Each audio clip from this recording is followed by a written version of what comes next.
somebody canceled it. I have no idea why somebody would have canceled it, but they did. Anyways, thank you for your patience.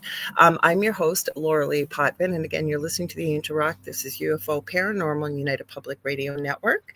You can listen to us on 105.3 FM in the Gulf Coast and Mississippi and 107.7 in the beautiful city of New Orleans, Louisiana. We are actually streaming to you from New Orleans. I'm sorry about the audio, guys. We tried to fix this. Believe me, that's what the few minutes was.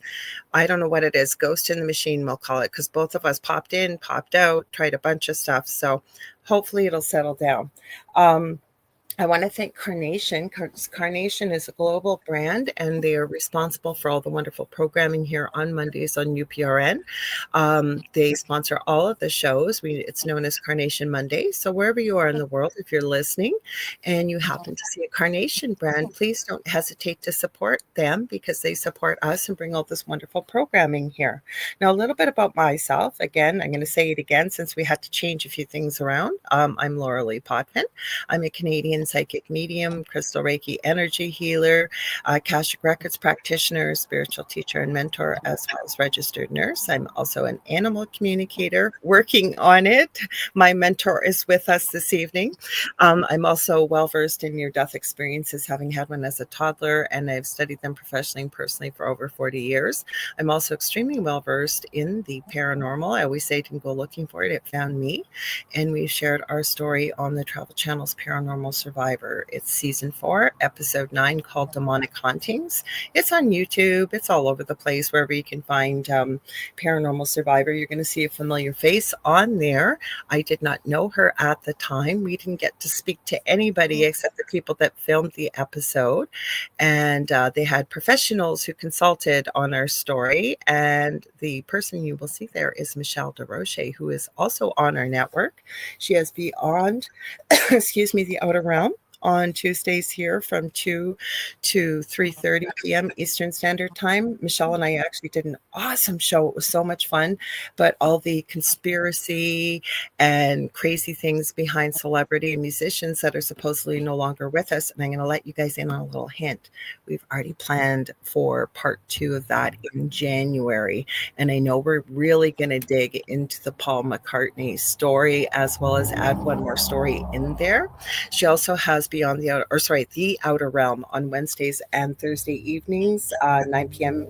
Eastern Standard Time. Now, if you guys like what you see, please like, share, and subscribe. Tell all your friends and family. There really is something for everybody on this network. It's not all just UFO and paranormal. We have all different kinds of programming, and we're always adding new hosts and new shows. So keep your eyes open for that. Excuse me. This network's been around for 25 plus years. And it does broadcast to every country in the world. But 80 to 85% of our audience is audio only. And I always say, if you can't see us, you can't join the conversation. That is coming. Our website, uprntalkradio.com, is getting a facelift. I hear people were in a big dilemma about this a couple of weeks ago. We're recharging for our chat room. As far as I know, no, it's not being charged. It's free. It's to encourage all of us to be able to chat with one another. So that's supposed to be coming with the chat room. And I hear potentially even let's hope my battery's plugged in here. My computer is not playing. That's what that was there. We were having fun. I'm telling you, it just went dull on me, and I'm going, why is my computer going dull on me? Because the didn't plug in. We're just going to have one of those shows tonight. And now I lost my train of thought. Oh yeah, merch store is supposed to be coming supposedly too with the new website. So watch for that. Also, I'm getting comments. People message me whenever I go live. Like always, never fails. What else do I want to tell you guys? I think I told you everything. Well, 2 things. First of all, if you don't see us, like I said, you can't join the conversation. We would love to have you join us. So I'm going to rattle them off really quickly. Under Lorilei Potvin, you can go to my Facebook profile. You can go to LinkedIn.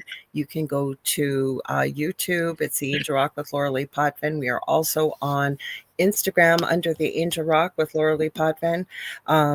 Yep, good. Just checking that. That's behind for some reason, but it'll get caught up. You can also see us on our main YouTube channel as well as our Facebook profile. and Twitch under UFO Paranormal and United Public Radio Network.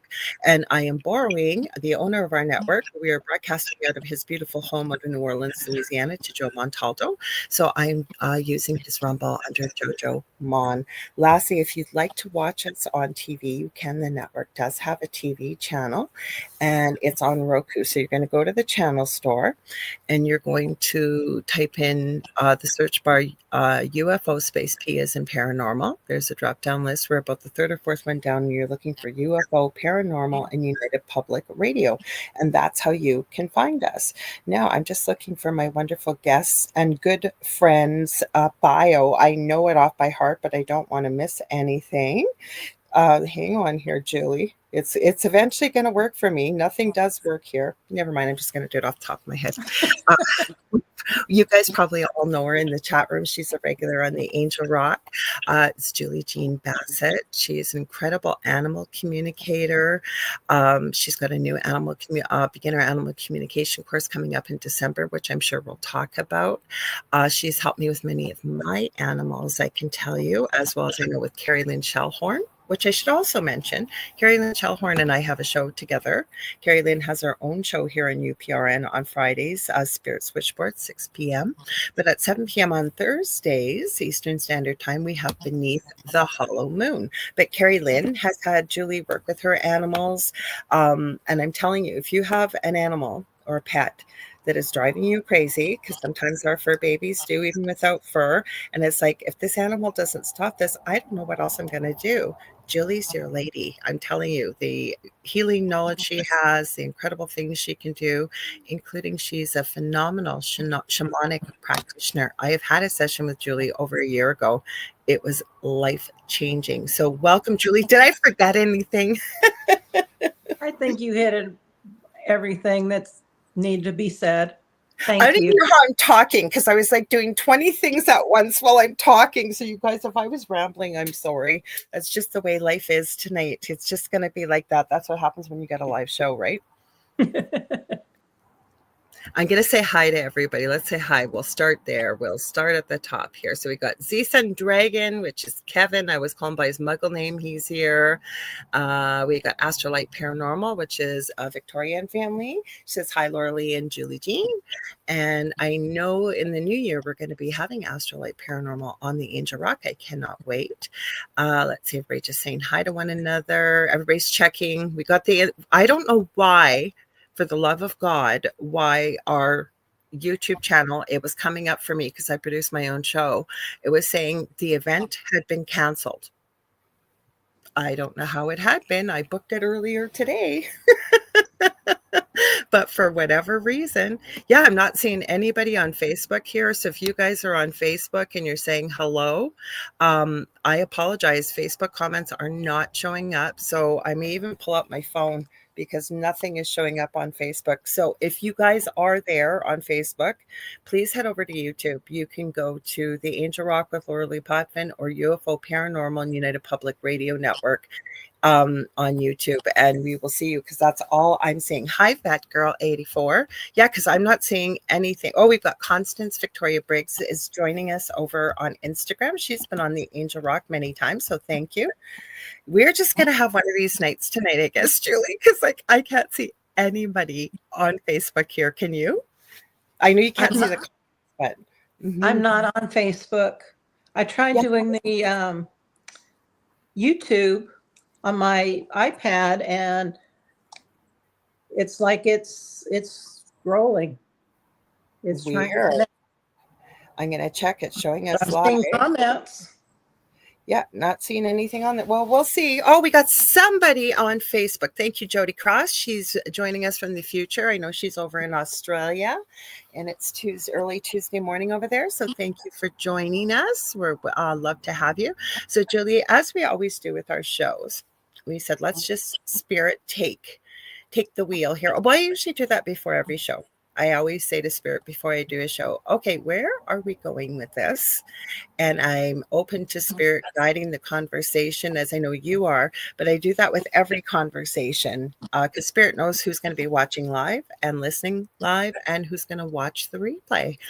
So let's let's talk a little bit about your animal communication, because there are going to be people that may not have seen you before or don't know anything about it. What got you started in it, just quickly? Because I know we've talked about this before, but. Well, it started with my connection with animals from when I was very young. I had a dog that was more like a sister to me. My mom was always into the animals, and she was a big lover of animals. And but you know, when you're a child and under a strict Catholic family, I basically shut it off, and it didn't come back to me until after I had back surgery. 2 weeks afterwards, I had a pulmonary embolism where I nearly died, and I didn't want to go back to working for corporate anymore. So I started taking classes, and one of those was an animal communication class that also taught the healing piece of it. And you know, it's kind of like it started coming back to me. So that's how you kind of ended up where you are here. But the interesting thing, and we got Julia Evans joining us. She's over in the UK. So thank you, Julia, for being up late tonight to join us. We appreciate that. And you guys, as you're filing in here, please don't forget to like, share, and subscribe. It really helps us all out. And the more, the merrier, as I always say. Because like I took your beginner animal communication course. And how I found you is through a mutual friend, Leanne Clark. And you guys, she's incredible. I call her the Crystal Wizardress, but she's known as the Crystal Architect on Instagram and Facebook. And I asked her, because I was having problems with my now deceased son's kitty, was urinating on his bed. And I said, do you know any really good animal communicators? And she gave me a couple names, and I went, you, meaning you. And have gotten to know you and become friends with you. And I could not understand why my boys have always been able to communicate with animals ever since they've been able to speak. And I kept thinking, why can I communicate with spirit? Why can I do mediumship, but I can't communicate with animals? But I had been told always by people that said they could communicate that animals only ever speak to you in pictures. That's the only way they speak to you. And then I took your course and I went, oh my goodness, I can do this. I've always been able to do this, because no, animals just don't communicate with pictures, do they? No. Any way you can get psychic information, they can send it to you.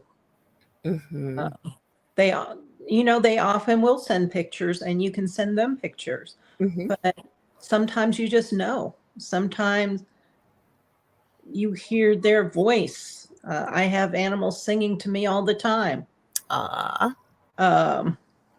So you can get information from an animal in any way that you receive psychic information.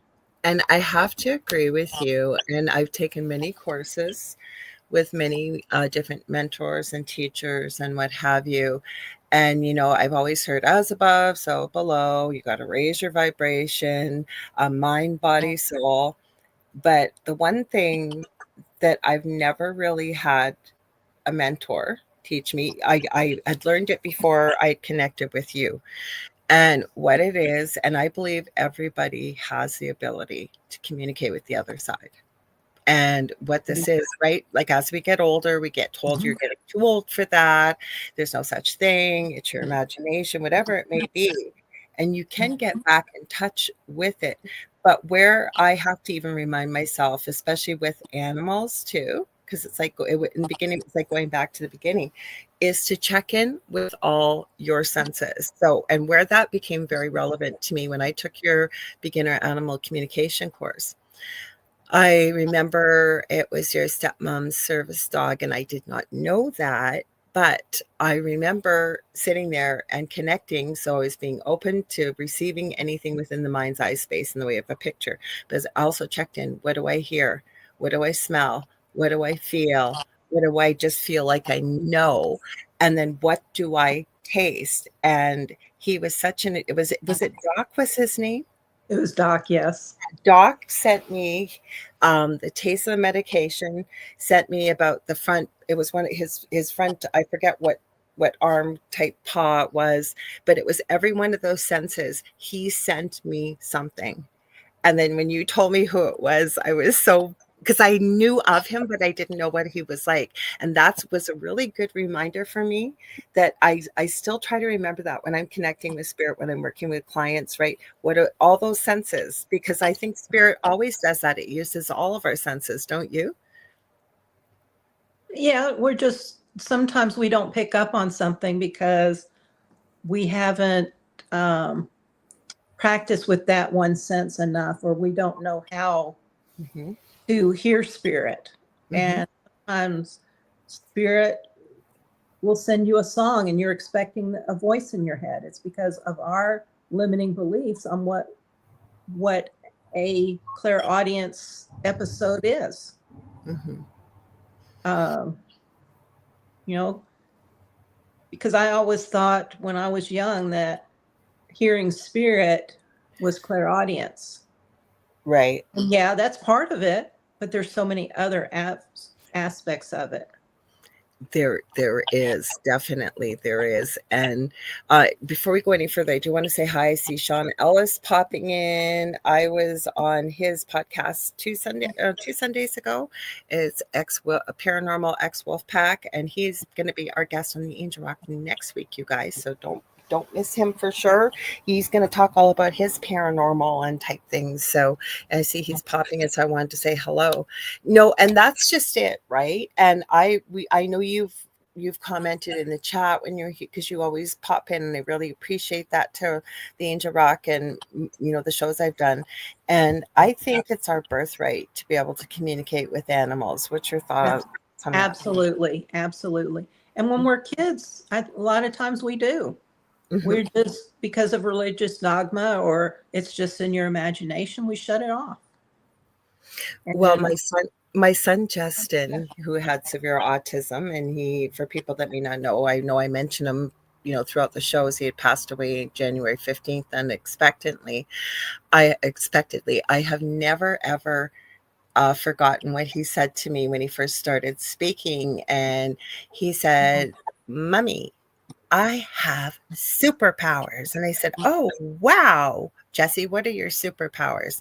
And he said, "First of all, my autism." And he gave me a look like, duh. He didn't know what that meant, but he gave me kind of that look like, how could you not know?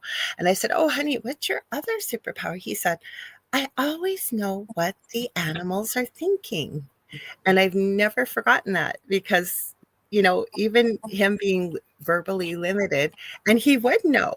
Like, he really, really would know. And same as my youngest son or oldest son. I remember him being 3.5, telling me, we had four, I think we had four at that time, four little dogs. And he'd always be able to tell me, well, this one wants this and this and this and this, right? Like, it was just second nature to my boys. And I think that lots of people, like, the other thing I also think, and you guys can look this up, I challenge you to look up videos or reels of little ones and seeing spirit, or say going to a graveyard and with their parents, maybe to pay respects, and they don't know who the loved one is, and you'll see them waving or saying, "Hi, grandma," or whatever. So I think young children also can see spirit too. What do you think?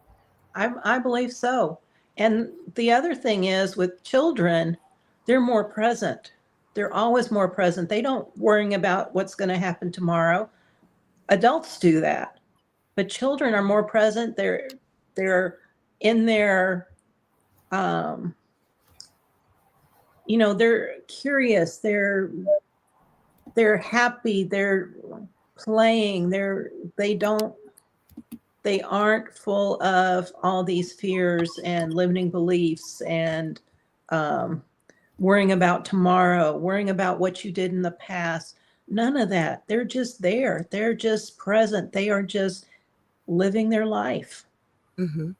And they vibrate so much higher because they are that, that innocence. Mm-hmm. I always say that animals, I believe all animals and children can see spirit. That's one of the questions I ask people if I'm helping them with the paranormal. So I have a questionnaire, and that's one of, usually I don't ask right away, but it's one of my top questions I ask. Do you have animals and or pets or young children? And if so, what are they doing? What are they telling you? What are you seeing? Because beyond a shadow of a doubt, always, if there's somebody with some paranormal activity and they have young children and pets or vice versa, they're going to be seeing something with them. And I say, because I believe that children's work is play. They live in the now, and so do animals. Animals live in the now. Yeah. Oh, we got all kinds of people here. Let's stop just for a second and say hi. We got Heidi Gall here. She says, sad face. I watch it in slow-mo. I don't know what they're talking about. Something shattered here. We got Benno from Oz, 1975. Oh, that's it. She said, oh, sorry, I got to go back. She said, hi, Heidi Gall. Hi, Lorilei and Julie. Much love from Shoulder. I'm sorry. I broke one of my big spice jars. Oh, I'm sorry to hear that. We've had some fun going live anyways. It must just be one of those nights. We've also got Contessa Martins here saying hello to us and everyone else. Let's see. Michelle Wilfong's here too. So I wanted to stop and say hi to everybody. And then she said, oh, wow, I'm glitchy. Sorry for the double comment. It's not your fault, Heidi. There's all kinds of weird stuff going on tonight. We tried to fix the audio. I don't know what it is. I don't know if you guys can hear it, but there's some weird glitchiness going on in the background. We've tried everything that we could. That's why we were 5 minutes late. Nothing was fixing it. And then they changed all kinds of things again on StreamYard. It's crazy. So, like I was saying when I took that little break there for a sec, is I think that that's why children can see spirit and communicate with animals. And I think animals can see spirit as well.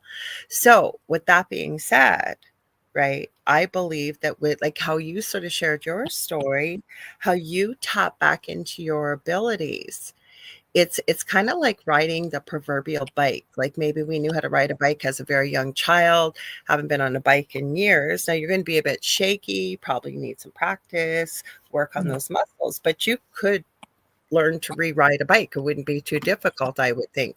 What's your thoughts on that? I did it myself.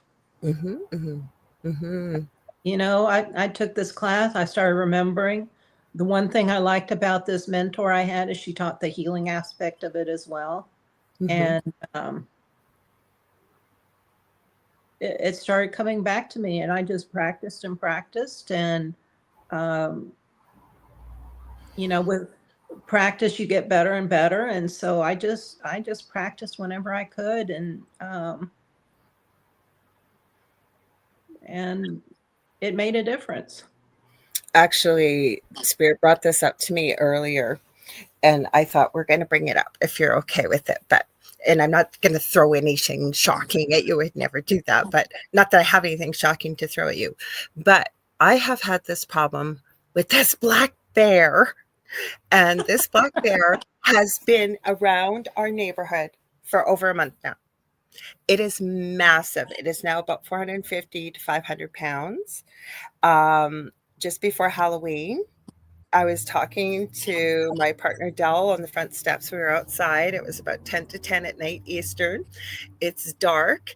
And Dell's looking at me and I'm talking to him. Our heads are kind of turned talking. And we're on the front steps. And out of the corner of my eye, and there's no lights out, except for street lights, I see this giant black thing. And I said it on the show, and that's all I've heard all week from people from comments. But it was like it was walking this way, kind of like do, do, do, do, do, do. Like he wasn't going slow, but he wasn't going fast. And I went, oh my God, bear. And I ran and booked it in the house and shut the door. And so Del was teasing me. He goes, that was nice of you to close the door on me on the bear. And I said, first of all, I know you always have a reason for why you do things. You could have been right behind me, because if I really meant you harm, Del, I would have locked the door. And then he's had a lot of experience with wild animals, having worked in the bush before. So I'm out in the backyard, like on the weekend. and my dog, my German Shepherd, Emmy, is out there, and I've got headphones on. I forget why. I think I was listening to music and I didn't want the neighborhood to hear it. And it was like 2 in the morning, and I can tell from my dog by the bark. I can tell there is something weird. Normally my dog will bark once or twice and then she'll stop as soon as I ask her. She would not stop, and she kept running to our fence and running back at me, running to the fence. So I stand up. Who's at our fence? Massive, big black bear. So I open our door, sliding glass door. I go, Dell, grab your flashlight, like, because he has a massive flashlight. The bear's there. It was gone by the time he got out there. Then last night, I think it was last night or the night before, we're outside 5 to 7 at night. It's getting dark, and we have First Nations neighbors across the street, and I can hear them yelling, and I notice that Dell is paying attention to them. And all of a sudden, right by his truck, I see this nose. This bear is barreling at us. And Dal goes, hey! And it runs and turns, right? That freaked him out. I wasn't freaked out for some reason. Then he goes, oh, I was trying to figure out what they were saying in Ojibwe. He goes, I realized, but it was too late. They were saying, bear, go away. So I have been trying to communicate with this bear. And I'm getting some stubbornness a little bit with this bear. So I thought I would run it by you. Since we are talking about animals tonight, we're talking about communication. And the bear is not understanding, and rightfully so, why it's not safe for it to be here. And I'm trying to explain that it could hurt it. And people are talking about taking matters into their own hands. And we don't want that at our home. And I just would like for the bear to be safe and live in a safe location and away from humans. But it's got any kind of food it needs. It needs to store up energy and food and weight for the hibernation it will be embarking on very soon. And I don't know, what's your thoughts on that? Have you got any thoughts? And people listening to this may think this is crazy. We can communicate with animals, can't we, Julie? Yes. Anybody can, but how would you handle that with this bear? I'd love to hear it. Well, first of all, I would connect in and, introduce myself. I did. And just ask get if his you would be perspective open on to things. speaking. Yeah. Yeah.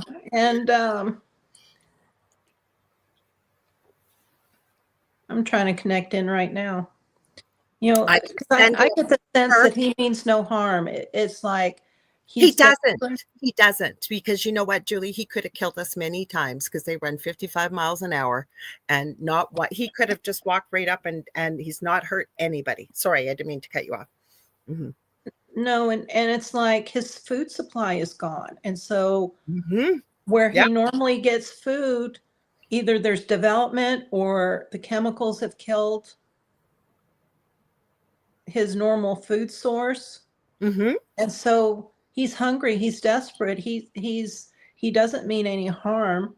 He's getting food where he can, because it is about time for him to start hibernating.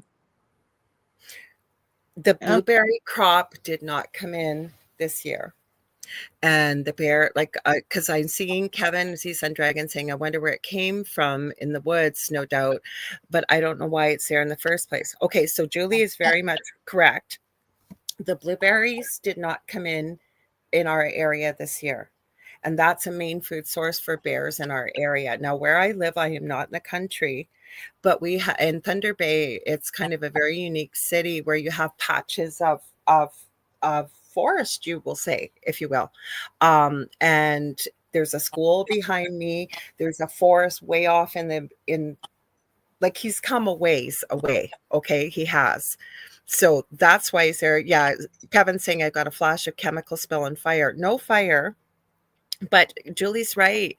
He is hungry. He needs to put weight on to hibernate. Go ahead, Julie. I didn't mean to cut you off. Go ahead. Sorry. No, I was just thinking, remember that cub that you saw? Yeah. There was like a preserve that it had come from. Mm-hmm. Have you tried telling this bear to go to that preserve? I'm on the opposite side of the city. I'm on the north side. My son was on the south side of the Okay. city. And I know where that bear came from. I could see exactly where he came from. And it was a wildlife preserve. He's nowhere near a wildlife preserve here. And what my concern is, like I say, people talk, obviously, and where people are getting concerned because this bear, now we know this and it's not his fault, but when bears wake up from hibernating, they are ravenous because they haven't eaten in months. Like that's why he's putting the weight on. I know, because he needs to put the weight on to survive the winter. Right. Hmm. Hmm. Um, is there a way that you can have someone come and relocate them? They Maybe somebody from won't. the preserve? They won't. That's what's so frustrating. Why I said people, I've heard rumors of people wanting to take matters into their own hands. And it's like, I don't want anything to happen to this bear because it's not his fault. And what I'm getting from him is and to him, he's hungry. Yes, he is hungry. And I know he doesn't know what a king is, but it's the energy of I'm eating like a king right now, right? I just go, I know I have to push the cans over and there's food there and I'm able to eat. He hasn't hurt anybody. He hasn't. Right. Hmm. And he doesn't intend on hurting anybody? I don't think he could have hurt us, Julie. Honestly, when he came around, my heart was beating for about an hour that night. And actually, Dell said when it came around the truck, it freaked him out. It didn't freak me out, but it freaked him out because it came out of nowhere and it was running so fast. All he said was, "Hey," and he just stopped and he knows his way around. Like it's not the problem. And people have been getting off the bus running into him, but it's a big bear, right? So people are afraid because he could have hurt us. Like if he had run, we're in a townhouse and there's a walkway. He came around. If I hadn't noticed him in the next 2 seconds, he would have been right on top of us. But he wasn't running. If he had ran around that corner, I wouldn't even have seen him. That's how fast he would have been. So I don't think he wants to hurt anybody either. No, he doesn't. Hmm. But I don't know what to tell them or what to share. So anybody's got any ideas, like Kevin's adding, he felt he got a flash of chemical spill and fire from where he had resided. That could have been Kevin. And he said, good, you know where he came from. Well, that was a baby bear. Julie and I worked together with one. My son, there was one across the street from my son that lived on the south side of the city. And it was a young bear, like it was little, like not even a yearling. That was So all you doing that communicating.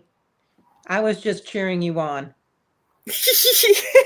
okay, but I was concerned about, because nobody will come, and I'm in Canada, I'm in Ontario, and they're advertising all over the radio, call this number if you see a black bear, right? And I've lived in this city 60 years. I have never seen anything like this before.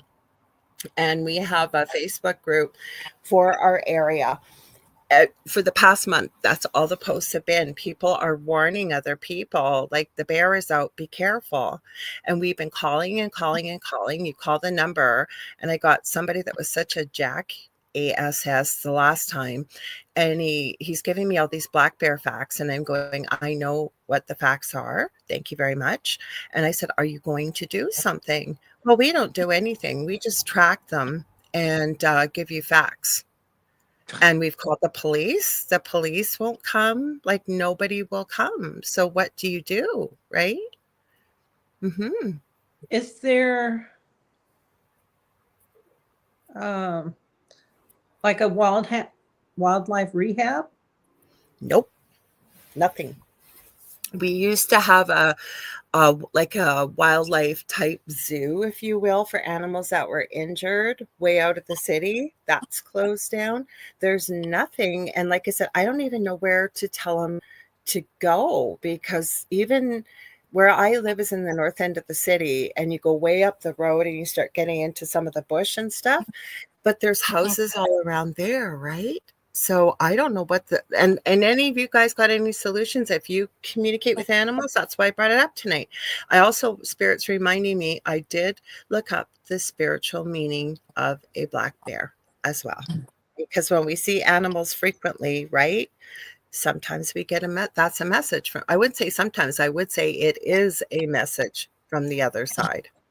And once you get that message, often they'll go away. And it didn't help because I thought, that's what I even thought. Like I thought, okay, if I look up maybe you haven't gotten the right message yet. Maybe not.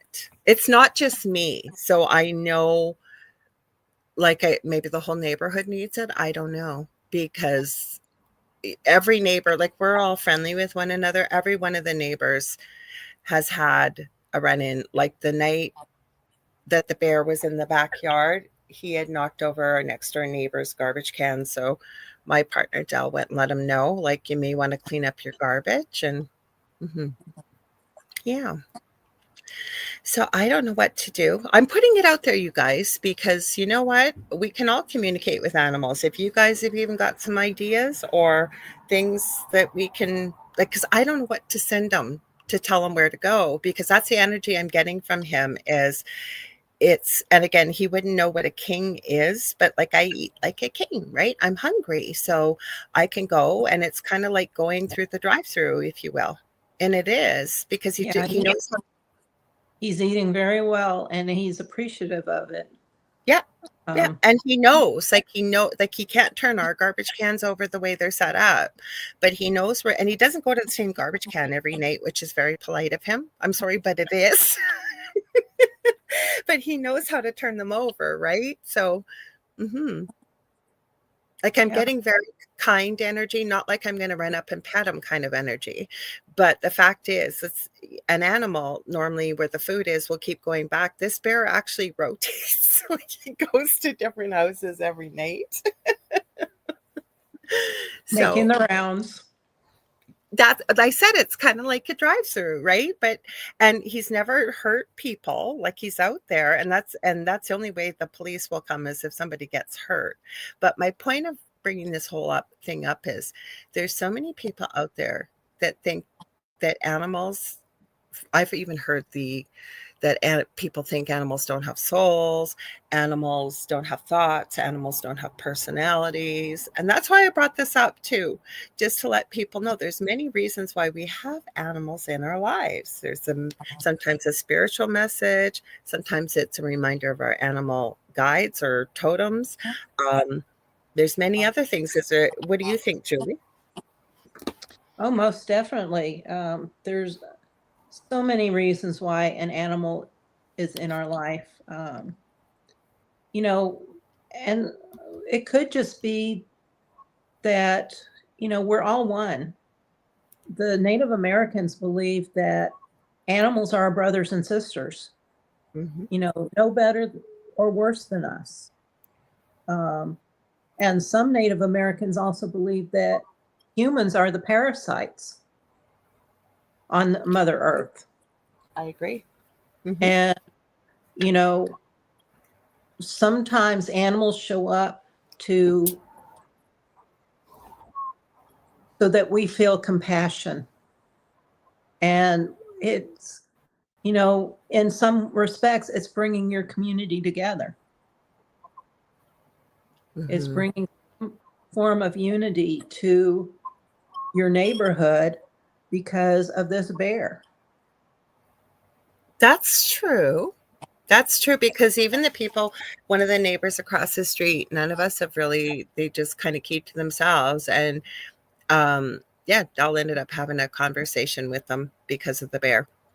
So you're right, it brings people together. Now, Kevin, you asked, do you think, was it social media, these people who normally pick them up are afraid of what might get posted about them? No. It would be the Ministry of Natural Resources, or MNR. And they're the ones that would come and relocate an animal. And no. But what I am finding is a lot of people, I had shared originally when we'd seen the bear, and there was a lot of smart aleck comments underneath it. So I'm noticing a lot of people are just choosing the anonymous post, like to make an anonymous post, because most people, I think, are of the same mind. Just be aware it's out there and it's in this area, because people are out walking their dogs, or 7 o'clock, you could have a child out in a stroller still at that time, right? And then Kevin's adding, he is smart to keep moving, thinking that he has less chance of getting in trouble or caught. It could be, but it almost seems like he's being, and I know people are going to think I'm nuts, but in a way, almost thoughtful, like instead of keeps knocking over the same people's garbage, right? He kind of rotates. So I don't know. Maybe I'm wrong about that, but that's kind of the energy I'm getting from him. Mm-hmm. Well, the other thing is he's already been in that one garbage can, so Oh, he's he goes looking back, Julie. He goes back. right, but after a while. After a while, yeah. Because that way it gives the people the time to fill it up again. Fill it up and clean it up. And Mm-hmm. You know what I wanted to ask you about? I'm going to do our station ID. It's already been an hour. It always goes by so quick. But we have not talked a lot about your shamanic practitioner part that you do. And I think that's important. So, you guys, if you're just tuning in, you're listening to the Angel Rock and UFO Paranormal and United Public Radio Network. I'm your host, Lorilei Potvin. And this lovely guest of mine and good friend is Julie Jeanne Bassett, animal communicator, animal teaching and communication with animals, as well as an incredible shamanic practitioner. And you can listen to us on 105.3 FM on the Gulf Coast and 107.7 FM in the beautiful city of New Orleans. And just remember, it's not all just UFO and paranormal. We're always adding new shows, new hosts. We stream multiple shows daily, 7 days a week live. When we're not streaming live, the archive server kicks in. So we actually are live 24 hours a day, 365 days a week. And I'll let you know a little hint. I was just touching base with my co-host, Carrie Lynn Shellhorn. She is the host of a Spirit Switchboard, and we do Beneath the Hollow Moon. And she just let me know that Christmas Day is the Thursday when we do our show, as is New Year's Day. And we both said, guess what? We're planning on doing live shows those night, you guys. So if you've got nothing to do that night, or you're hanging about after your turkey dinner, I hope you'll join us, because we're gonna go live that night. So anyways, let's talk about your shamanic practice, because I love talking about animals. We all do, but a lot of people may not, and I've run into a lot of people, and I always say it's not my job to judge, but a lot of people will say, well, I'm a shaman, or I follow the ways of the shaman. And what is a shaman? And talk about your work that you do. And I know you're still always taking courses and working with different mentors. Mm-hmm. Well, I don't consider myself a true shaman. Mm-hmm. I'm a shamanic energy practitioner because I've studied with shamans, but I have not. The indigenous people all have different names for shamans. Mm-hmm. They have a Paco, they have a medicine carrier. Oh, did we lose Julie there for a like sec? A mesa carrier. We lost you for a sec, Julie. Medicine woman, medicine man. Mm-hmm. All different names for what's termed a shaman. Mm-hmm. But what a shaman is it is somebody that has been elected by an indigenous community, that is part of that community, that mm-hmm. provides healing to the members of that community. Okay. So we lost you for a sec there, Julie, but you're back. Yeah, somebody tried to call me. Oh, that's okay. I didn't realize I had to push the button to get back in. Don't worry about it. People always message me when I'm live for some reason, right? That's when people want to call you. We must be putting our energy out there.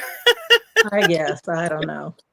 Okay, so let's talk a little bit about the work that you do. Like, why would somebody come to see you for a shamanic energy healing practice? Because you've told me stuff even off air, some of the incredible things that you've done, when you were taking your course. I know you've worked under Alberto Villoldo and his team. So I'm practicing the energy healing techniques of the shamans in Chile, Peru, and the Andes Mountains. I also work with Joan Wilcox, mm-hmm. Who's specifically the Andes Mountains, the Caro. So, yeah. And, I've taken courses from Sandra Ingerman. So I have, what I like to do is I like to learn all the different healing techniques. And then as I'm practicing, I have all these techniques at my disposal that I can use, because when I'm doing a healing session, I'm often told to do this technique or this other technique. And so I'm kind of combining techniques as I go along, and it's good for relieving pains in the body. Someone reported that their blood pressure had gone down afterwards, and they had their doctor repeat it like 3 times just to make sure, because they had always had high blood pressure. Now, I'm not a doctor. I cannot guarantee that on everybody. But I can release fears. I can release limiting beliefs, stuck emotions, and I can also release trauma. You're reading my mind. So let's talk a little bit about that with trauma, because, a lot of people have had a lot of trauma, especially as children. And, what a lot of people don't recognize is a lot of the problems sometimes we have as adults can sometimes relate back to unhealed traumas, and they may not even seem like they even connect, right? Like illnesses, not being able to manifest abundance. I could go on and on and on. And is there anything you'd like to add to that? Because a lot of people don't realize that, right? And it's not about... Sometimes they're ancestral. Sorry? Sometimes it's ancestral or past lives where we're continuing to try and heal. Mm-hmm. I'm taking another course right now to become a medical intuitive. Okay. And we've been doing a lot of finding out where in the body the belief lives, where, and I'm getting ready to take the advanced course, but where in the body the belief lives, whether it's from past lives, whether it's ancestral, whether it's from the maternal line or the paternal line. And a lot of this stuff that I'm doing is either from a past life or ancestral. And we're the generation that we're trying to heal our ancestral lines and stop future generations from having to suffer the same way we've suffered. I love that, because I do medical intuition. I don't do what you do. Now I'm thinking, holy cow, now I want to take that course, because and my oldest kid will sometimes, especially when he's younger, he'd call me and say, Mom, can you scan me? Can you scan me? Right? Because you'll see, it'll show up either as a feeling or a color, or it's hard to kind of put into words, but you'll be able to feel where it is kind of in the body, right? If somebody's unwell or they're starting to get sick or whatever that may be. But you're really fascinating me, because that word ancestor has come up so much in the past year for me, because, one of the most profound things I heard one time on a podcast a few months ago was we can actually be some of our ancestors, right? Born back from that ancestral line and reliving it. So I'd love to hear your thoughts on some of that. Oh, yeah, most definitely. In fact, getting back to animals, animals amaze me, because this one animal was my client's grandmother in a previous life, or great grandmother. No way, really? And I didn't know that they could cross like that, but yeah. And like I said, doing this work, I am astonished, in awe, every time I talk to an animal, every time I do a healing. It just amazes me on how powerful this energy medicine is. It is. And you know where I learned that? Because I've had, we I started rediscovering my gifts later in life. They've always been with me. They've always been around us. And you go back in life and you realize, right, holy cow, like that's what that was when it happened, or so on and so forth. And so my kids, I always say, had two boys, and I say they grew up with the woo woo. No, of course I never crammed it down their throats, but when your mother's doing these sort of things, you kind of learn those ways. And I remember my eldest was about 14, and we had kids at our house all the time, or he'd be going to other kids' houses, and he didn't tell me this. He came home later that night, and he'd gone to a friend of his house, and there was about 6 or 7 of them. And the mom, at that time I didn't realize, was a past life regressionist, I think, type energy healer. And I guess she had asked the kids if they wanted to have kind of like a past life meditation, and then sort of share what you experience with the meditation.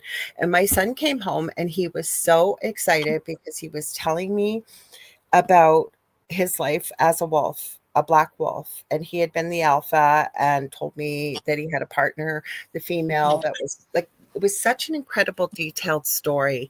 And I just listened in awe and open-minded, because I'd always been told at that time in my part of my educational journey that there's no way that you can come back from being an animal to a human, or vice versa, or anything like that. And so to me, when he shared that story with me, I went, why not? If we're all connected and we are having these experiences to help grow and evolve our souls, including being parts of other people's lives to help them grow and evolve with their life, for whatever they're here, there is no limits on the other side. So who's to say that you can't come back as an animal?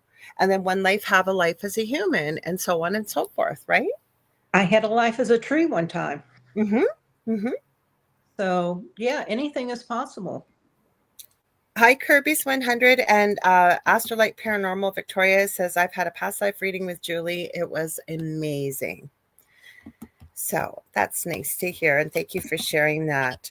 But that's the thing, right? And where I learned about this was, I was still in my old home, and this was years ago. And when the paranormal activity started, and I remember, I don't even know how this guy showed up, but he was a dentist, and he started looking into hypnosis for anesthesia during dental work, and started recognizing when people were under hypnosis and the things they were telling him, and started to get into a practice of it. I forget what the guy's name is. He's not a big name in the past life regression community. But anyways, I remember listening to him, and there was a phone number. I looked up his website, and I was just going to leave a message, because I was looking at everything to get help in my home before. Do you know that guy called me? He called me. It was like at midnight. I felt so bad, because he said it was his office phone number. Called me, talked to me about it, the whole bit. But where I'm going with this, I remember him talking about this, as well as Dolores Cannon too, in some of her books, of people talking about being there at the creation of when Earth was created, like actually being a molecule, being part of the wind, being part of all these things. And And to I'm me, getting chills with that right now. sorry? I'm getting chills, full body chills when you're talking about that. Because you know why, right? Like, and I've always been told these rules by other humans, right? Like, even for example, the paranormal experience, and I'm not going to get into it, but the name I had been given, and it had been spelt for me by whatever this thing was in my dream. I have had people tell me, there's no way they don't tell you that. Well, how do you know? Just because you've been told that. I'm not lying about my experience. And to me, I've always heard angels are not human. Angels have never had a human experience. I have met someone that claims they were a human. I had this was on my previous network. 2 people that have had very strange, weird experiences. I knew both of them. They were describing buildings in heaven. Like, I wish I had a copy of those shows. I wish to God I did. Or the fact that once you evolve into the human level, you can't go back into being an animal, and vice versa. Well, why can't you? You were limitless on the other side. Exactly. So, right? Does it not make sense? we're the ones that put limits on everything. Yes. Yes. So, like you said, you had a life as a tree. Were you able to go back with that? Like, with this shamanic energy healing, or how did you find that out, Julie? It was somebody, I think it was when I had taken an Akashic record course. Okay. And had a reading with the person that was teaching the course. Okay. That she let me know that I was a tree at one point. And why couldn't you be, is where I'm going with this, because, right, it's about learning and growing and evolving our souls.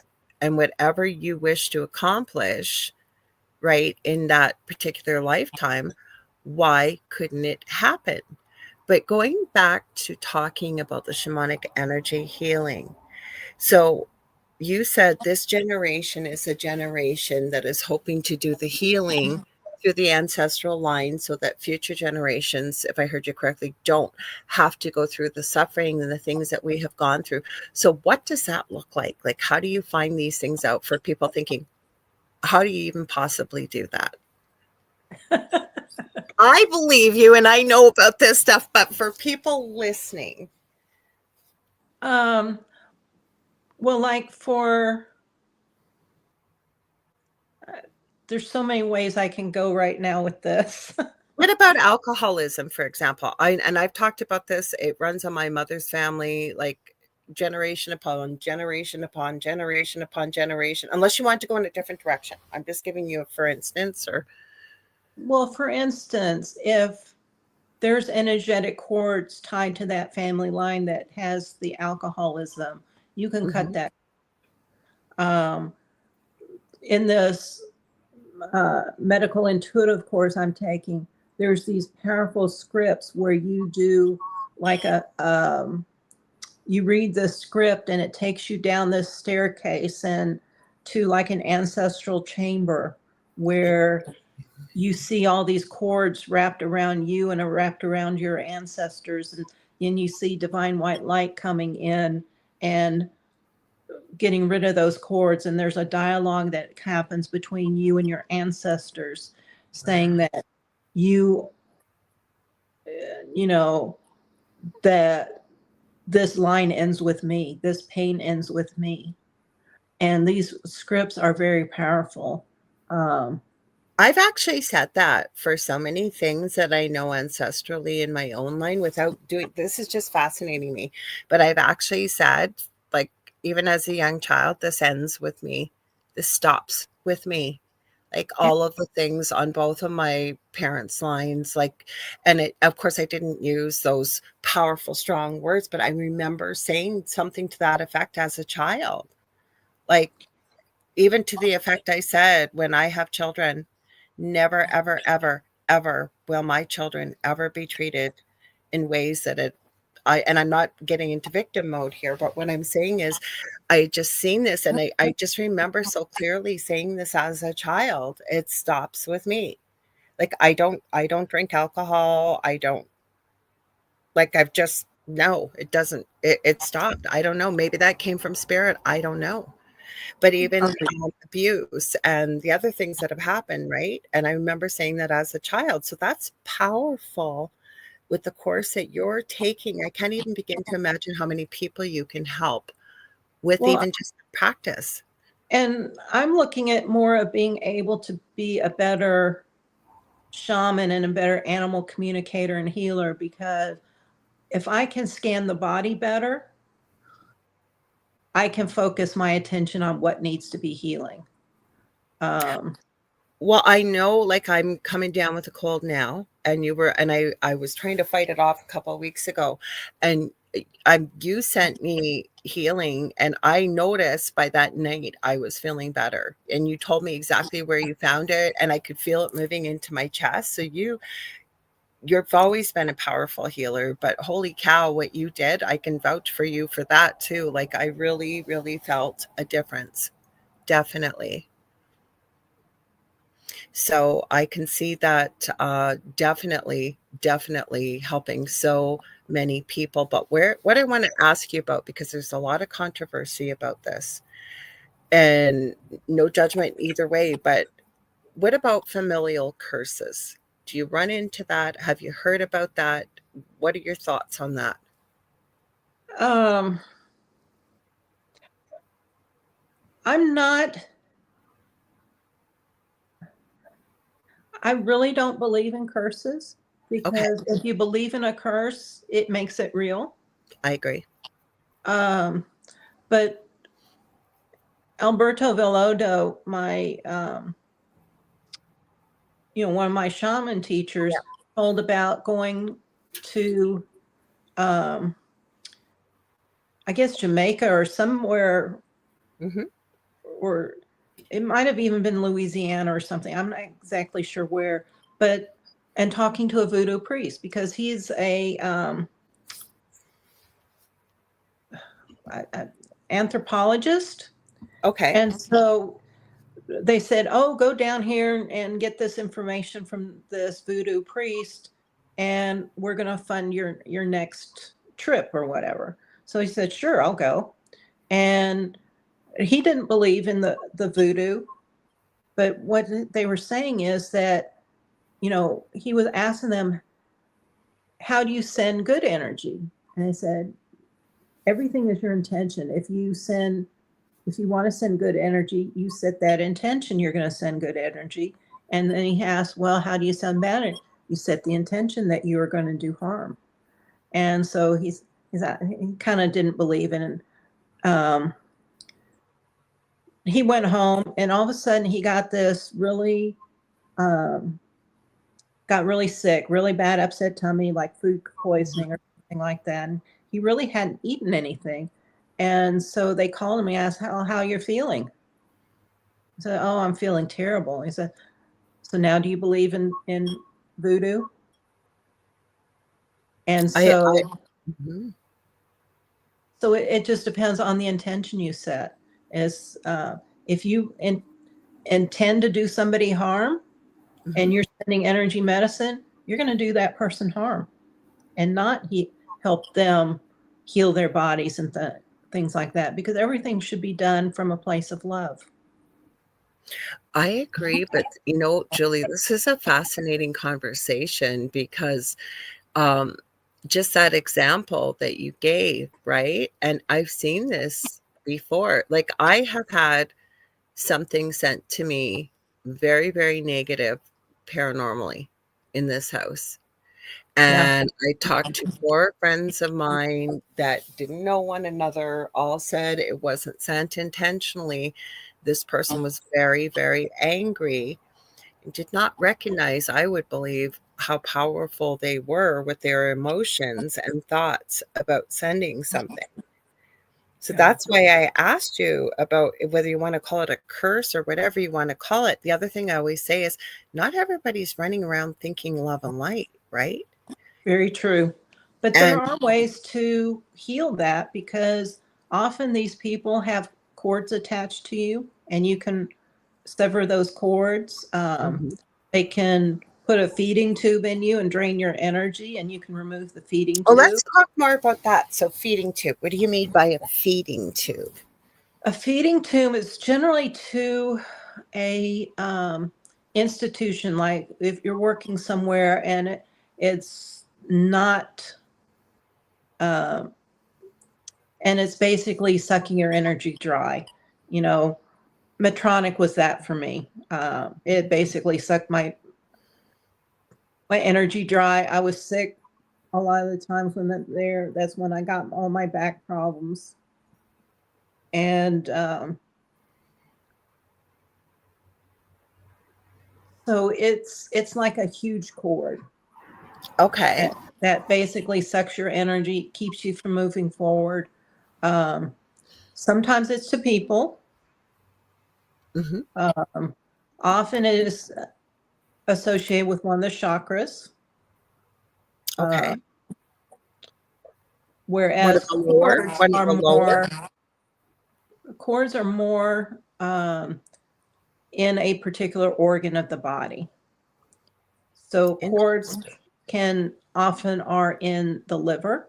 I was just thinking that it has to be. Yeah, that's what I was thinking. Mm-hmm. But it could be anywhere. It could be, I've had some coming out of the heart before. Yeah. But it also, you know, it's generally to a person, and then it will suck you dry. I've even had cords to past lives and ancestral lines that I've had to clear and basically remove. So how do you know? Well, actually, before I ask, how do you know? I'm going to say hi. We've got Azria Beckham on Azria Official over on Instagram. Hi, Azria. Nice to see you. She's been on the Angel Rock before, and I believe she's coming on next month, actually. I think we're going to get into some of the alien DNA and things that she does. So I'm looking forward to that. But okay, so people are listening to this, right? And they're going, okay, so how do I even know if I have a cord? And I'm asking you this for people maybe that don't know a lot about this, because the information we're sharing here isn't to create fear. It's right, because knowledge is empowering. So how would someone possibly know that they've got a cord to a past life or to an ancestor? And I know you can't cover everything, just sort of if you can. And I know it's not even easy to be general, but how would somebody maybe have an indication that they have something like this that needs clearing or healing? Well, that's where the shaman comes in, or the shamanic practitioner. Okay. Because we can, what's called tracking. I have a black leopard that helps, or black jaguar that helps me to track when I'm doing healing on a person. And it's one of the things I've been trained to do in that course. Mm-hmm. So, and I'm going to use the scanning as well to see what's there, kind of combining different techniques to make it work for me. I guess I'm thinking about Joe Blow listening to this, or Jane Blow listening to this, thinking like, because most people aren't going to know to come to a shamanic practitioner. So I guess it's my fault the way I asked it, but say you've got these people walking around and they've got these cords or these feeding tubes or whatever. Are there's, and again, you're not going to be able to pinpoint it, I know, because there could be a million different reasons why, but what might be a reason that people would think, hey, maybe I need to see a shamanic energy practitioner to help me with this? Like, what could be going on in their lives is what I'm saying. You can have pains in the body and that no medical reason for them, just you've got severe pain. No medical reason. You can have limiting beliefs if you have been working and haven't gotten the abundance that you need. Chances are that's something that's coming from an ancestral line or a past life where you have set vows of poverty. So there's no way you are going to become financially abundant because you took this vow of poverty in a previous life, or your ancestors did. And so you are unable to have the abundance that's your birthright. If you have an irrational fear of heights or of spiders or whatever, that could be something that's draining your energy. Or if you are just constantly tired, even no matter how much you sleep, there's something that's draining your energy. It's often a person, it's often a job, or it could be like electrolyte balance in your body. That's another reason why I'm taking this class, is I'm starting to learn how to determine whether you have a vitamin deficiency in your body. Interesting. And if there's trauma, often trauma is ancestral. It's going to also prevent you from moving forward. It's going to keep you in this state of fear and lack and, you know, victimhood. Mm-hmm. So there's just, you know, a lot of people go to doctors and have tests run and just, they can't ever pinpoint a cause. Right. That's when that's a good time to look at alternative caregivers, energy workers,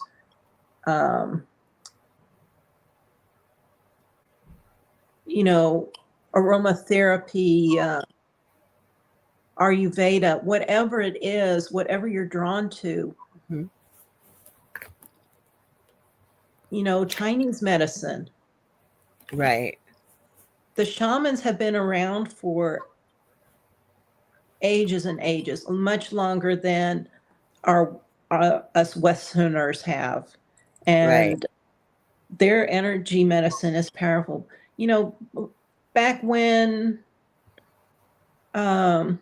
before all the pharmaceuticals and stuff like that, they used plants to heal people. All the Absolutely.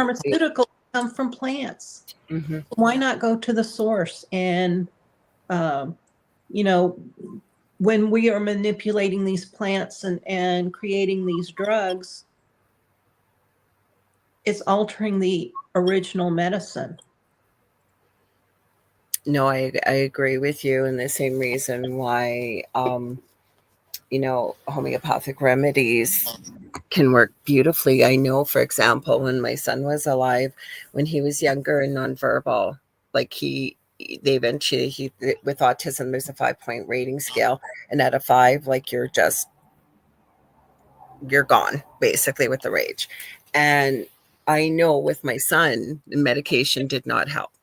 All it did was make him gain weight. So I went to a naturopathic doctor with him. I don't know how she came up with it. I still remember the name of it. And I'm not diagnosing, just sharing for interest's sake. It was called tuberculinum. And it was a homeopathic remedy. It's almost like a sugar pill, if you will, but it has the essence of the plant. And I used to have to order it. And I swear, and I come from Western medicine background, being a nurse, but I remember I would give it to him, and within 5 minutes, it would be like from having this balloon about to pop, like the air had slowly just released, and he was calm, he was relaxed, it had all dissipated, and no side effects. I don't know who we're picking up here, you guys, but we got some guy's voice in the background. Can you hear this? Yeah, I can. I sorry, dude, if you're listening, you have to leave. I don't know how else to get rid of you. We got some guy in the background. But yeah, and that was And just, yeah, like how did, and she figured it out. I don't know how she figured it out, this naturopathic doctor. And I swore up and down, I was never without that stuff. There was one in my purse, one in this bedroom, one at school, one everywhere, because it just works so beautifully and no side effects. amazing. And, you know, I'm not dissing doctors because doctors serve an important role, you know, for Everything has its place. acute conditions. You know, if you're hit by a car or a Yeah. bus, I wouldn't go for an energy medicine No. treatment. You know, anything acute, a doctor is good for. But energy medicine is also good for prevention. Agreed. And, you know, we treat the root cause versus, you know, because like a doctor can treat the root cause of a fracture. They can fix the fracture and things like that. But with like heart disease and stuff like that, they just treat the symptoms. They don't get down to the root cause of why, you know, they just give you medicines to help control it, but they don't look any farther on what you can do with your diet because many doctors aren't trained in nutrition when they're in medical school or have very little of it. Well, and the other thing is I had a doctor, she's responsible, even though I squirm around and stuff, the back problem's still not gone, but I can sit now.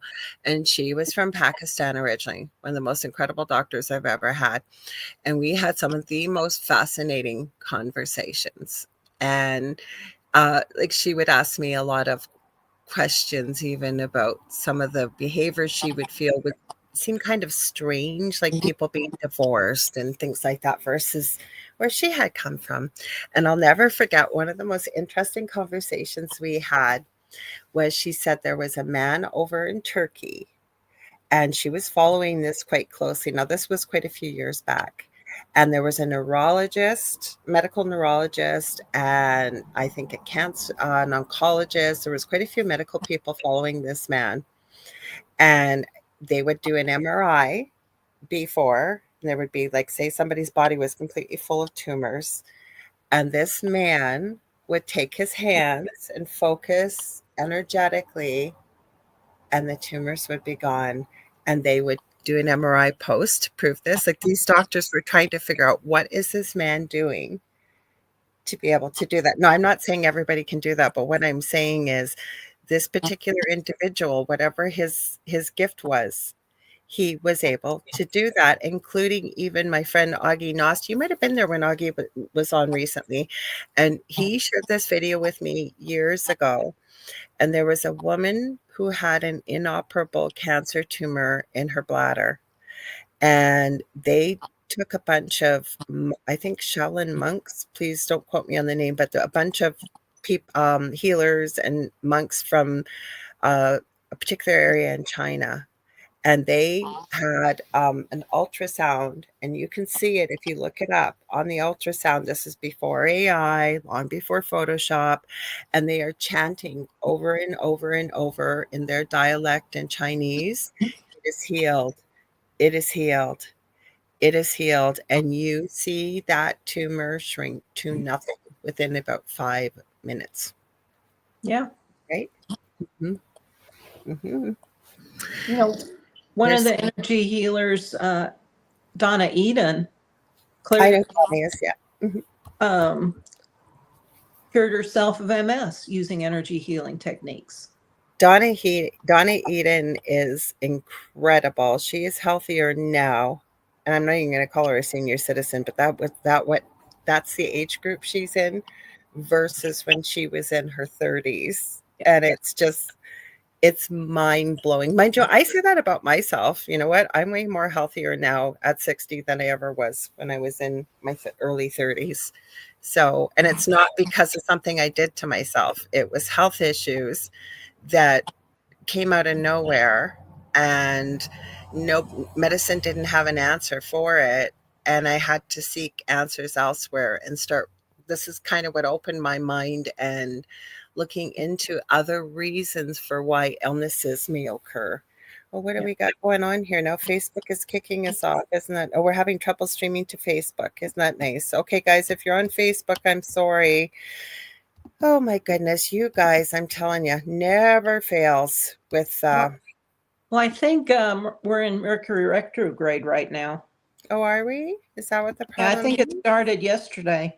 Oh, well, that would explain things. So, there was something else I was gonna ask you.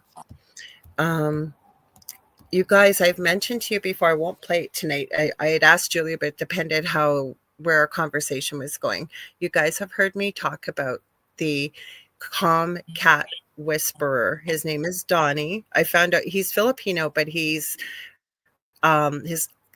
he's part of a vet clinic, but he believes in working with energy with cats.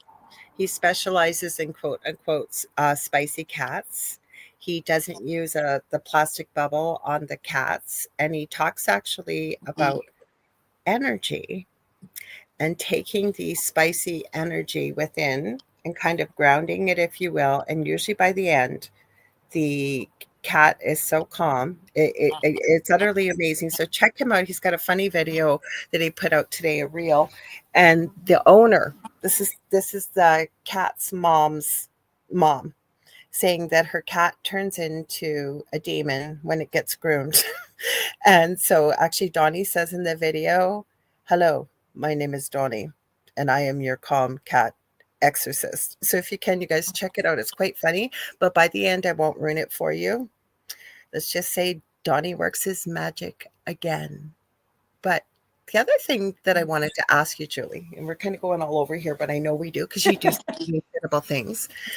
I've been actually watching, and I know you guys, some people may think that it's controversial. I'm not trying to be controversial, but Cesar Millan, because the reason why I've watched him over the years, I've often tried to figure out what does that man do to be able to reach animals that are completely like at a level 100.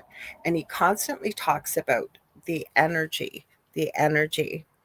And I'm beginning to think, I really believe, I think that man is an animal communicator, but he does not realize it.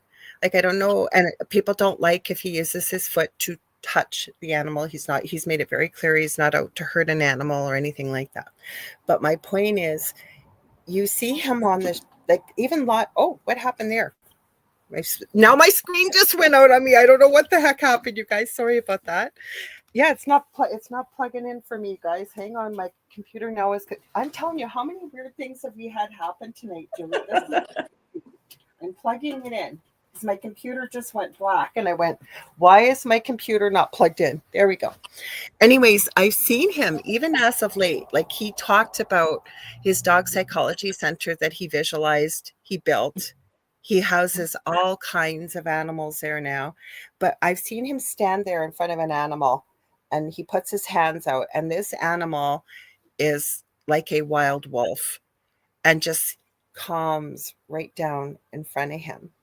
But I think that's important, don't you? And where I'm going with all this, whether it's an animal or it's people, it's about the energy that we use with one another. Animals they respond more towards physical commands versus verbal commands. And a lot of it is dog psychology, getting to know the dog as a dog and not what we're projecting them to be. You know, like the dog more like a wolf. And, you know, they do certain behaviors because it's ingrained in their DNA to do these certain behaviors. And until they learn differently, they're going to continue to do these behaviors. You know, like, how do dogs figure out who's the alpha? That's exactly the words he uses, dog psychology. He has studied animals and dogs forever, and he tries to be very respectful of people's beliefs, but he said dogs touch one another when they are displeased with something. And I almost word for word what you're saying. How do they decide, right? And all the animals understand who is the alpha and why the alpha eats first, right? And why the alpha does this, right? And how they train their kids. Because they discipline their kids.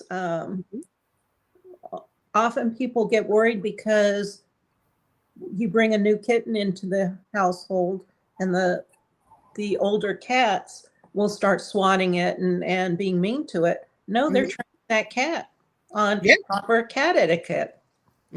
And when dogs or cats are left or taken from their moms too soon, that's where a lot of the behavioral issues come in, because their mom hasn't had a chance to train them. Agreed. That's exactly what he says. And now he's brought in, like, and he'll work. And what I love what he talks about too is we're dealing with the animal versus then we get to finally the breed, right? And he doesn't say it disrespectfully, but he does say, I've never seen so many neurotic animals, especially dogs. And he's tried to explain to people, like, he can go into a house and sometimes a 5-pound Chihuahua is the alpha in the house over the humans, and the 150-pound, and I've seen them, Mastiff, and this little dog runs it, or the cat runs it, or the bird is the alpha, right? And it's and actually what I love what he says about it is any animal will choose to go back to balance, right? And any, if you think about human beings too, like, and again, I love animals, don't get me wrong. I know you love animals too, but I think we need to recognize them for who they are. Yeah. Right in our lives. They're not human beings and they don't think like human beings. Maybe you could share that a little bit with people, especially with communication with animals. Like Well, what you I know a lot of dogs are working dogs. And if Mhm. they don't have a job, they get bored, they start misbehaving. Mhm. Like you can't have a Malinois. I can't pronounce that name. But Malinois? Malinois? yeah, Malinois. And have it as an indoor lap dog. Mhm. That animal has lots and lots of energy. And so you've got to be able to do things with that animal Mhm. so that they expel all that energy. Otherwise, they're going to be destructive because that's the only way they know how to communicate that something is wrong.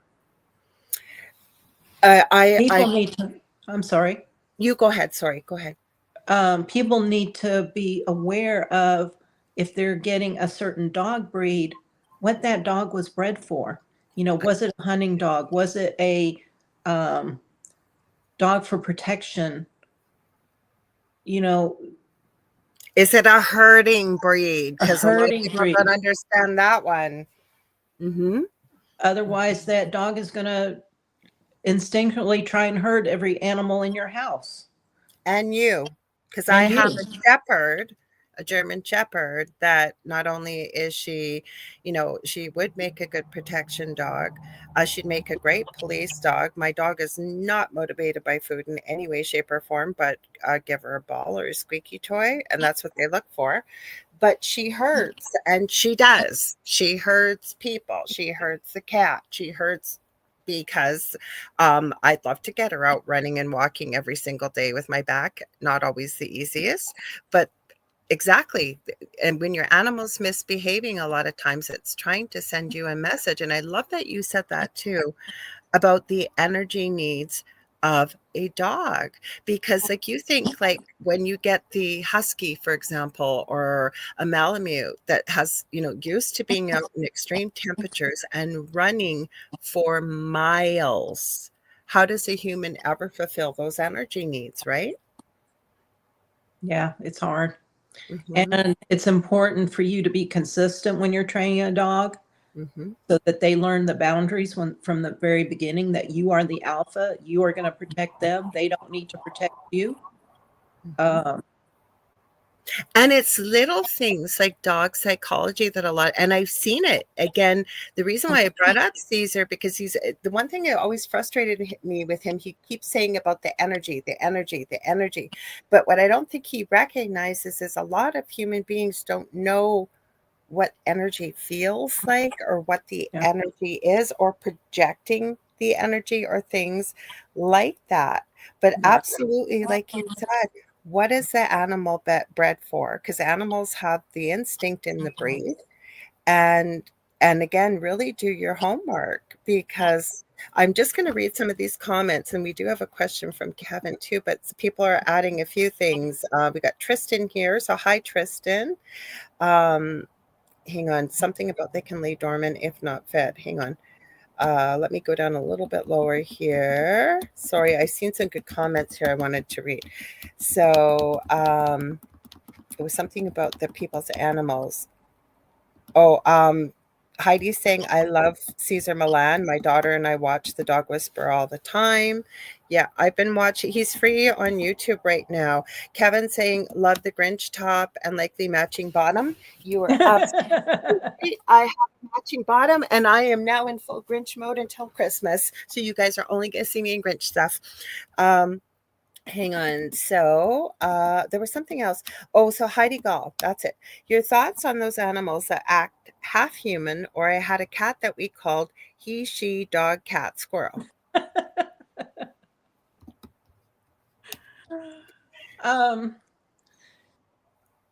Do you think maybe they're tapping into their past life? Because like we said, we have, since both of us having this discussion, that some people have lived a life as a dog and then, or an animal, and then come back as a human. I've had cats that acted more like dogs than a cat. I've Oh, seen so have I. Yes. dogs act more like a cat. So yeah, I think they are tapping into a past life, and sometimes I think they just kind of get confused. Oh, wait a minute, I'm a cat now. I can't Yes. do that anymore. Yes. We've got Carrie Fast, or Carrie's Compass, on Instagram joining us. So hi, Carrie. Nice to see you. And then Michelle Wilfong says, after 3 months, my cat still swats at my dog. They both want to be alpha. And then Vet Girl said, Maligators. Oh, you're gonna have to. Is that you talking about a Malinois that acts like an alligator? You'll have to tell me what you mean by that. And then Victoria says, our Pomeranian definitely thinks she is the alpha. The one thing I do want to share with you guys that I really believe, and again, hearing this from many dog trainers, if explaining when we're dealing with canines here, some are meant to be the alpha, some are meant to be the middle, happy-go-lucky peacemakers of the pack, and some are meant to be followers. And those are the ones that, from what my research, that they are much more sensitive, right? And they're meant to follow, but like say be the warning system for the pack if something's coming up. So when you if your dog isn't meant to be an alpha but has to take that position on, imagine how stressful and awful it is for your pet. Would you agree, Julie? Yes, but the animal should never be the alpha. The I human should agree. be the alpha. But it happens, and it's simple things, you guys, and I've seen it, like not letting your dog walk in ahead that you like. And I've been working with her, like just even letting my dog go out, like instead of me, no, you wait for mom and you follow mom, kind of thing, right? Or holding your head up and your shoulders back and head very firm and confident, projecting that like it's energy. And it's really been mind-blowing, especially I've been watching a lot of different dog trainers. Your dog picks up on your thoughts and your emotions and all of this, right? Like if you're afraid, your dog's going to think it needs to protect you if it's in an alpha role, right? Or practically any role. If they sense that you have fear, Mm-hmm. They're going to react. And even some are there for your protection. Mm-hmm. And when they might be overreactive to other dogs and other people because they're trying to protect their master. Mm-hmm. And once you talk to them and say, can you sense when she's scared? Mm-hmm. Yes. Was she scared? No. Well, then you don't need to protect her. Yes, I agree. And that's why I love hearing what you're saying, because again, coming from an animal communication standpoint versus somebody that works with animals. And I love that you said dog psychology. We didn't even get into cats. We could have done a whole show with cats. We're almost out of time, but I'm going to do this one last question here. Kevin's asking, do you think people might be feeding into said cords by thinking negatively, allowing it to activate, um, if you will, or do you absolutely believe these cords need to be removed? I think that's when we were talking about the cords and the feeding tubes and things like that with people.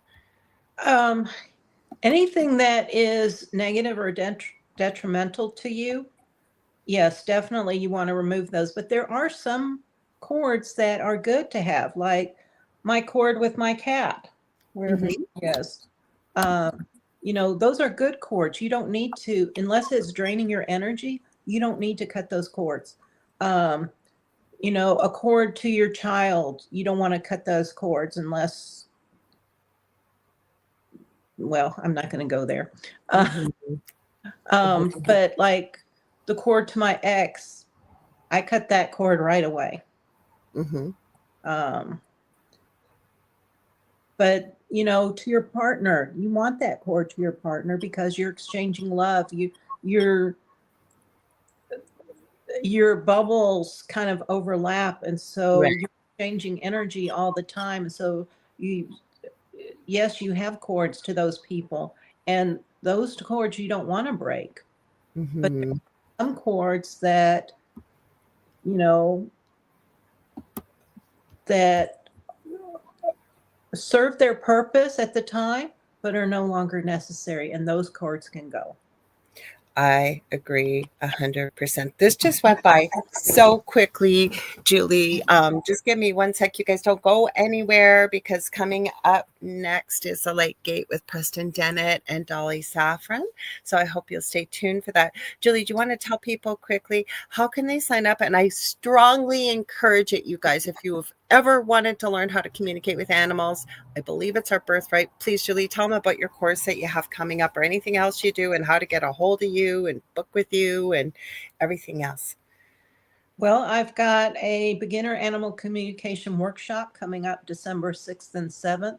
It's from noon to 3 p.m. both days. That's Eastern time. I'm probably going to do my animal chakra class again. It was excellent. I loved it. Because animals do have 2 extra chakras. Humans have 7 chakras. Animals have 9. So I'll tell you all about those. I'm working on a healing through the medicine wheel, where I'm going to tell you how you can heal using the medicine wheel. And I'll be taking that course. You know I will. But that's still in development.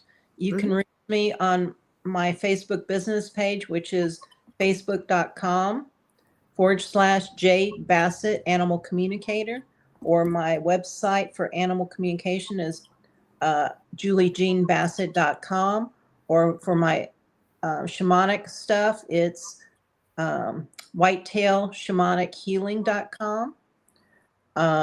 I do offer a 15-minute free consult if you aren't sure what to book, or just have a random question that I might be able to answer.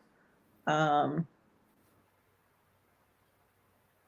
I'm going to do a larger course where I teach everything about my animal healing, but that's going to be a while.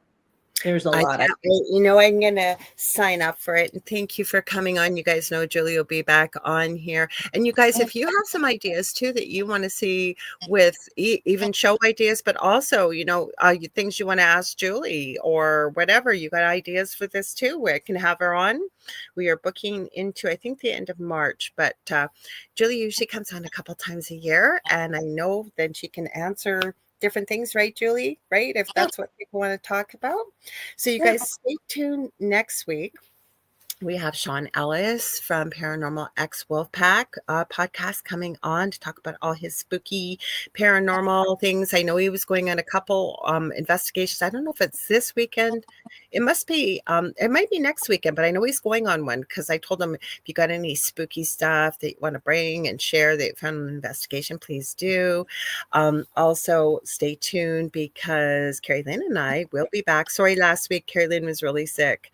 I'm fighting off a cold, but I will be there Thursday, I promise. So we will be there 7 p.m. I'm not sure what we're talking about yet, but it's going to be fun. And otherwise, if you guys ever want to get a hold of me, still working on the course that I'm doing with Leanne Clark.